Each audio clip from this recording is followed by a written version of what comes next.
Inde Medeb, après la disparition de votre père, l'écrivain et poète Abdelwahab Medeb, qui nous a quitté en 2014, vous avez retrouvé avec votre mère Amina Medeb ses carnets de voyage. En fait, ce qui est fascinant, on savait que c'est un grand écrivain, un grand poète. Cette année d'ailleurs lui est dédiée. Il y aura un hommage le 14 juin prochain. Vous allez nous en parler. En fait, il écrivait partout. Il se séparait jamais de ses carnets. On a découvert 79 carnets éparpillés dans ses archives, tous écrits à la main et qui passent de l'arabe au français, avec des dessins architecturaux aussi, des souvenirs qu'il gardait, des fleurs. C'est très très beau. D'ailleurs, dans le livre, il y a quelques pages scannées des carnets où on se rend compte, en fait.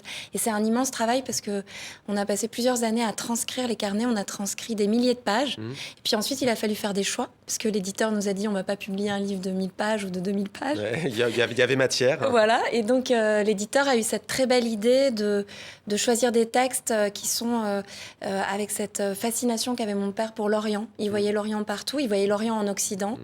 Et le livre, c'est un mouvement de l'Occident de l'Orient qui est le Maroc, parce qu'en arabe, Maghreb, ça veut dire Occident, jusqu'à l'Extrême-Orient, le Japon. Kyoto. Donc en fait, Japon, du pays du soleil couchant, puisque au Maroc, on peut regarder le soleil se coucher dans la mer, et au Japon, on regarde le soleil se lever dans la mer. Donc c'est un mouvement comme ça, du Maroc jusqu'au Japon.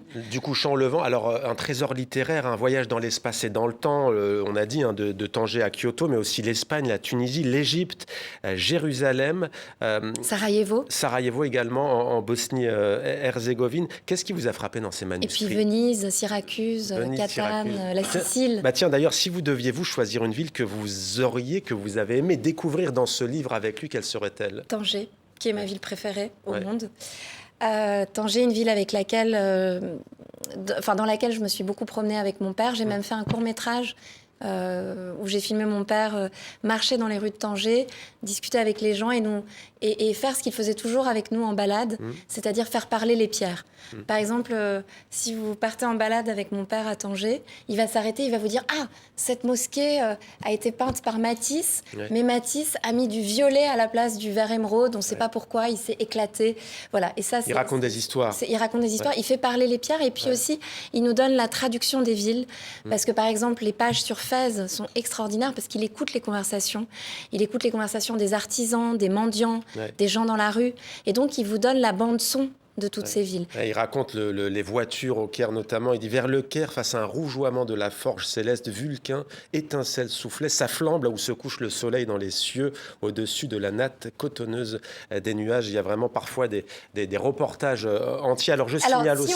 Si on veut entendre le texte, parce que c'est vrai que c'est un texte qui se prête à la lecture à haute voix, il faut venir le samedi 14 juin à la Maison de la Poésie, où Arthur H. va lire des extraits des carnets de voyage, mais avec aussi une création sonore que j'ai faite avec Alejandro Zand Escobar, qui est un musicien extraordinaire. En fait, j'ai enregistré des sons de ville et avec Alejandro, on a fait une création sonore.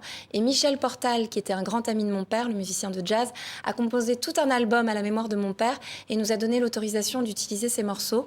Donc c'est un spectacle hallucinatoire où vous allez rentrer dans la Maison de la Poésie et passer une heure dans la tête, dans les pas d'Abdelwahab.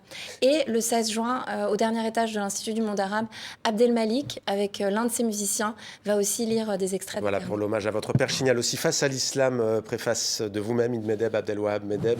C'est chez Textuel.